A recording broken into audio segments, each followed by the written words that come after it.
Empathy is the glue that binds humanity together. It is our ability to look at another and say, "I feel your pain." But what if this same force could be calibrated, focused, and used as the most powerful tool of influence ever seen? There is a fine line between feeling with someone and making millions of people feel exactly what you want them to feel. And one woman became the undisputed master of this emotional universe, building an empire on human vulnerability. Welcome to the truth, dark psychology. Today, we will not speak of the queen of television, but of the architect of an unprecedented global connection. We will investigate the anatomy of her legendary empathy and ask the forbidden question: was it all an act of genuine compassion or the most sophisticated manipulation campaign in history? If you dare to question even the most beloved figures, subscribe and leave a like, because the truth about emotional power is about to be revealed. Oprah Winfrey's genius lies not just in her communication skills, but in her deliberate architecture of human connection. She revolutionized the talk show format by transforming it from an entertainment spectacle into a mass therapy session. Her main technique consisted of creating an environment of immediate intimacy, using what psychologists call rapport talk. Through active listening, intense eye contact, and body language that mirrored her guests, she methodically broke down defenses, making everyone, from celebrity to anonymous individual, feel as though they were in a private and safe conversation. Despite the presence of millions of viewers, this construction of intimacy was meticulously reinforced by her own vulnerability. By sharing her own stories of trauma, abuse, and struggle, she applied the psychological principle of reciprocity. When a leader exposes themselves, they not only humanize themselves, but also create an implicit obligation in the other to open up as well. This tactic disarms skepticism and turns an interview into a confession. She didn't ask questions like a journalist. She asked them as a survivor, creating a field of emotional resonance that made it nearly impossible not to respond with the same level of honesty. Behind this apparent spontaneity, there's a strategy of narrative control. Oprah mastered the art of guiding the conversation where she wanted it to go, while maintaining the illusion that the guest was in command. She used strategic pauses, head nods, and interjections like "you ha," and "I know," which function as positive reinforcements, encouraging the interlocutor to follow a specific emotional path. This technique, known as instrumental empathic listening, allows the listener to direct the conversation without seeming to be in control, a subtle and powerful form of emotional manipulation. The physical environment of her show was another layer of this architecture. The seating arrangement, the warm lighting, and the presence of an audience that was instructed to react emotionally all contributed to a cauldron of emotional contagion. The audience at home was not just watching an interview. They were participating in a collective ritual. By seeing the studio audience cry, applaud, and get emotional, the viewer received social proof that their own feelings were valid and expected, amplifying the message's impact and solidifying the connection with the central figure orchestrating it all. Understanding this architecture teaches us a fundamental lesson about persuasion in the media age. Authentic connection can be engineered. Empathy can be performed with such mastery that it becomes more impactful than genuine, yet uncalibrated, emotion. Oprah showed us that by controlling the elements of trust, vulnerability, and social validation, it's possible to build an empire on the most basic human need: to be seen and understood. The question that remains is whether the architect cares more about the building's inhabitants or the glory of its construction. Oprah Winfrey turned her stage into the most famous confessional in the world. She sold it as a sanctuary, a sacred space where the truth could be told without fear of judgment. For millions, it was exactly that: a place where taboos were broken and difficult conversations about abuse, mental illness, and prejudice were brought to light. She offered public absolution and validation, allowing guests to transform their pain into a story of overcoming. This cathartic function was undeniably powerful, and for many, genuinely healing, both for those who spoke and those who watched. However, dark psychology compels us to question the nature of this sanctuary. A true confessional is private and disinterested. Oprah's stage, on the other hand, was a highly profitable media product. Every tear, every shocking revelation, translated into ratings, influence, and power. This creates an ethical paradox. The safe space exists only on the condition that it is publicly consumed. The guest's vulnerability becomes the raw material for the show's success, raising the question of where the sanctuary ends and the exploitation begins. There are reports from guests who felt manipulated by producers backstage, being prepped and prodded to deliver the emotional moment the show needed. The story was often shaped before the cameras even started rolling to fit a narrative of suffering and redemption that would resonate with the Oprah brand. This suggests that the safe space was in fact a carefully controlled stage where spontaneity was a well-directed illusion. The emotion was real, but the context in which it emerged was manufactured for maximum television impact. This dynamic places the guest in a psychologically complex position. While feeling relieved and understood, they are also performing their pain. The line between personal catharsis and public entertainment becomes dangerously blurred. For the audience, the consumption of others' traumas can generate a false sense of understanding and connection, a phenomenon known as parasocial empathy. We feel that we know and understand these people, but it is a one-sided relationship that demands no responsibility from us, only our passive consumption. The dark lesson from Oprah's confessional is about the commodification of healing. She demonstrated that vulnerability is a powerful currency, and that stories of pain can be packaged and sold as inspiration. This does not negate the good she may have done, but it forces us to be more critical of platforms that offer themselves as sanctuaries. A truly safe space protects vulnerability. It does not broadcast it to millions. Her stage, as empathetic as it seemed, was fundamentally a stage, with all the implications of performance and profit that entails.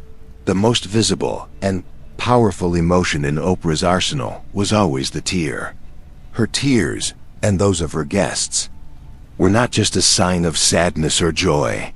They were a biological trigger. Humans are hardwired to react to another's crying, a survival mechanism that generates empathy and a desire to help. Oprah understood this instinctively and used emotional contagion to unify her audience in a shared sentimental experience. When Oprah cried, she gave permission for millions to cry with her, creating a mass biochemical bond. This tool is incredibly effective for overriding critical thinking. It is very difficult to analyze, question, or disagree with a narrative when you are in the midst of a strong emotional response. Crying activates the limbic system, the part of the brain responsible for emotions, and partially suppresses the prefrontal cortex, responsible for logic and reason. By bringing her audience to a state of high emotionality, Oprah ensured that her message was received on a visceral level, not an intellectual one. The message was not just heard. It was felt, and feelings are much harder to argue with than facts. The strategic use of tears and intense emotions also creates memory peaks. We remember events that have a strong emotional charge more vividly. The famous interview with Tom Cruise jumping on the couch, or the moment she gave away cars to the entire audience, are iconic not for their content, but for the overwhelming emotion they generated. Oprah was a master at creating these emotional anchor moments, which solidified her brand in the public psyche and ensured her show was the topic of conversation the next day, generating a cycle of constant relevance. The dark side of emotional contagion is its potential for mass manipulation. By learning to play the audience's emotional strings with such precision, a leader can promote ideas, products, and even controversial figures with frightening effectiveness. Oprah's emotional validation was so powerful that it could turn a book into a bestseller overnight, or give credibility to experts whose ideas were, at best, questionable. The audience, swept up in the wave of positive feeling, became less likely to investigate or doubt. The currency of tears, therefore, is one of the most dangerous in dark psychology. It teaches us that our feelings can be used as a backdoor to our minds. Oprah demonstrated on a global scale that whoever controls the emotions of a crowd controls their decisions. This serves as a warning to be wary of purely emotional appeals, especially those coming from charismatic figures. It is essential to ask ourselves, am I being inspired or am I being emotionally led? The difference between the two is the foundation of free thought. Oprah Winfrey's life story, marked by poverty, abuse, and discrimination, is not just a backdrop to her success. It is the very foundation of her psychological brand. She used her past as a mirror, reflecting the pains and struggles of her audience. By saying, "I know what it's like to feel invisible, abused, worthless," she created an instant and profound identification. This trauma mirroring technique is extremely powerful, as it validates the viewer's pain and positions the public figure as an equal who managed to transcend suffering, offering a roadmap of hope. However, there's a more complex psychological dynamic at play: projection. While she reflected the pain of others, she was also, inevitably, projecting her own wounds and healing narratives onto the world. Her relentless focus on self-help, spirituality, and personal overcoming, while inspiring, can also be seen as an externalization of her own healing journey. The world became a canvas on which she could relive and resolve her own traumas on a public scale, with each healed guest and each inspired viewer serving as a reaffirmation of her own victory. This mass projection has a dark side. By framing all solutions within her own experience of succeeding against all odds, her philosophy can inadvertently minimize the systemic and structural barriers that many people face. The implicit message is that if you cannot overcome your problems through willpower and positive thinking, as she did, the failure is yours. This can create a form of toxic pressure, where the responsibility for healing complex social problems is placed entirely on the individual, ignoring factors like systemic poverty, racism, and lack of access to resources. The trauma mirror can also create a form of dependency. The audience, seeing their traumas validated and receiving a clear path to healing, can become dependent on the figure of Oprah for their own sense of well-being and progress. She becomes the guru, the symbolic mother who offers comfort and guidance. This dynamic, though well-intentioned, hinders the development of self-sufficiency and critical thinking, as the truth and the solution are always provided by an external and unquestionable source. The psychological lesson here is about the complexity of sharing trauma. While it can be an act of generosity and connection, it also runs the risk of becoming a narcissistic projection, where the healing of others serves primarily to validate the healer's narrative. Oprah's legacy forces us to examine the fine line between the empathy that liberates and the projection that, even unintentionally, traps others in the personal story of a single person, no matter how inspiring that story may be. We are diving deep into the psyche of one of the most influential women in the world, and the waters are murkier than they appear. Empathy, as we are seeing, is a double-edged sword. If this analysis is expanding your perception of power and psychology, click the like button now and subscribe to The Truth, Dark Psychology. And comment below, what other publicly beloved figure do you suspect has a hidden side? The Oprah effect is a term that describes the immense power of her recommendation, capable of creating careers and selling millions of products with a single mention. At its core, this effect is a form of empowerment, where she used her platform to give a voice to authors, experts, and activists who might otherwise have remained in obscurity. She democratized access to information and inspiration, empowering her audience with tools to improve their lives, finances, and health. For many, she was an undeniable force for good, a curator of content in a noisy world. However, such centralized power, based on emotional trust, carries a huge risk: the lack of scrutiny. Oprah's audience trusted her almost absolutely. If Oprah said so, that was enough. This dynamic made her one of the most dangerous figures for the dissemination of pseudoscience and controversial ideas. The promotion of the book The Secret, with its simplistic law of attraction, or the rise of figures like Dr. Oz and Dr. Phil, who were later criticized for promoting questionable medical advice and ethically dubious practices, are direct examples of the dark side of the Oprah effect. The psychology behind this is that of authority transfer.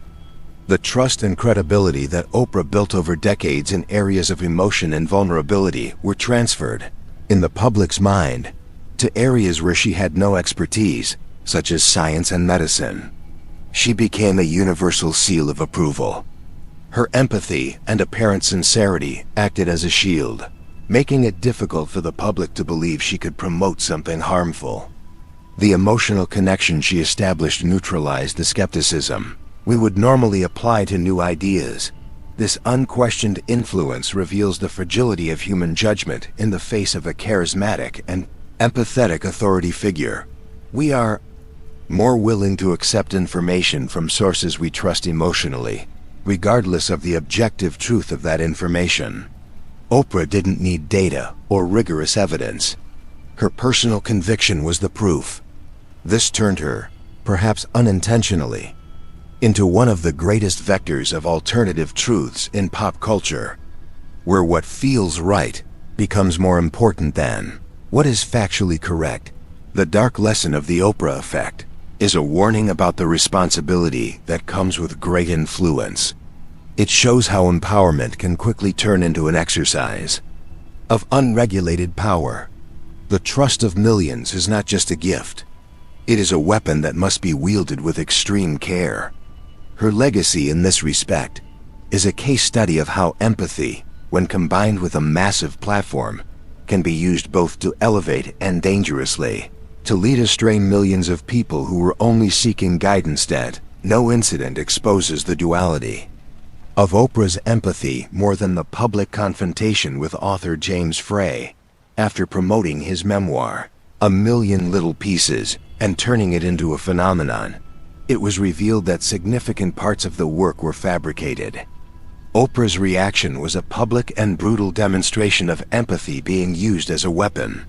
She brought him back on her show, not for a conversation, but for a televised trial, where she personified the fury and betrayal of millions of readers.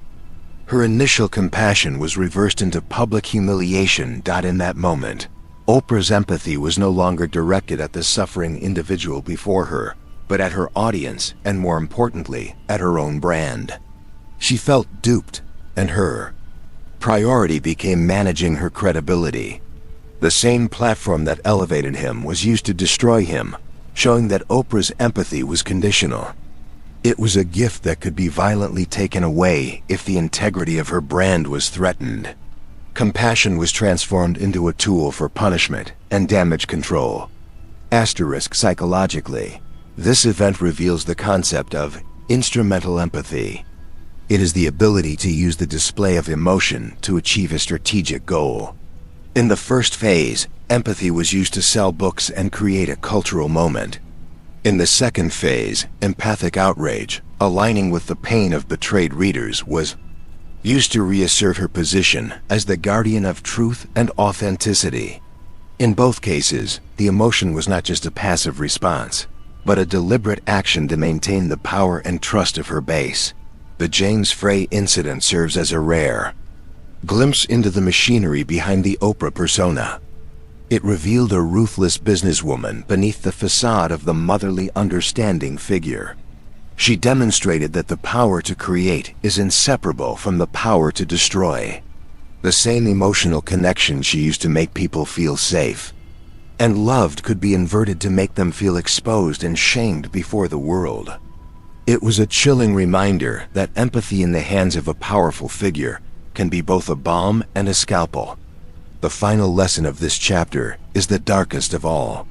Empathy can have a selfish side. We can feel empathy not just for the other's good, but for what the display of that empathy does for us, how it makes us look, how it reinforces our identity, and how it protects our status. Oprah, by crucifying Frey, was protecting her own empire, built on trust. And this shows us that even in the most compassionate of arenas, the cold laws of power and self-preservation still apply, and empathy can be the most effective weapon of all. So, what is the final verdict on Oprah Winfrey's empathy? The truth, as always in dark psychology, is not a simple answer, but a spectrum of gray. To try and label her as purely genuine or purely manipulative is to ignore the complexity of her genius. She is both. Oprah represents the perfect fusion of an authentic emotional sensitivity, likely forged in her own trauma, and a strategic, ruthless understanding of how that sensitivity could be packaged, amplified, and monetized on an unprecedented scale. Asterisk, she is not a selfless saint, but a master of persuasion who found in empathy the most resonant and effective tool to build her empire. Her ability to genuinely feel the pain and joy of others is not in contradiction with her ability to use those emotions to influence, control narratives, and protect her brand. One does not cancel out the other. In fact, they feed each other. Her genuine empathy made her a much more effective manipulator because she believed most of the time in her own performance. The psychological legacy she leaves is a manual on power in the modern era. She proved that the most lasting influence comes not from brute force or cold logic, but from the management of emotions. She understood that in an increasingly isolated world, people crave connection and validation more than anything else. And whoever can provide that sense of belonging, even through a screen, will have almost limitless power over the hearts and minds of the masses, for better and for worse. The final question should not be, was her empathy real? But rather, what have we learned about the power of empathy from observing her?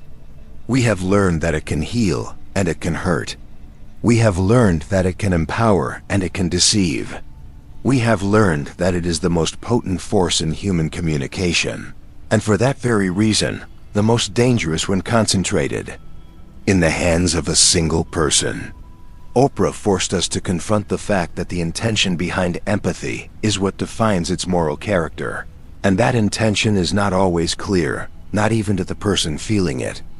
The line between inspiration and manipulation is finer than we imagine. The figures we place on pedestals are as complex and flawed as we are, just operating on a much larger scale. What do you believe? Was Oprah's empathy a force for good or a masterful tool of control? Leave your well-reasoned opinion in the comments below. To continue unraveling the dark psychology behind the world's most powerful figures, subscribe now to The Truth, Dark Psychology, and most importantly, hit the notification bell. You won't want to miss the truth hiding behind the next mask we remove.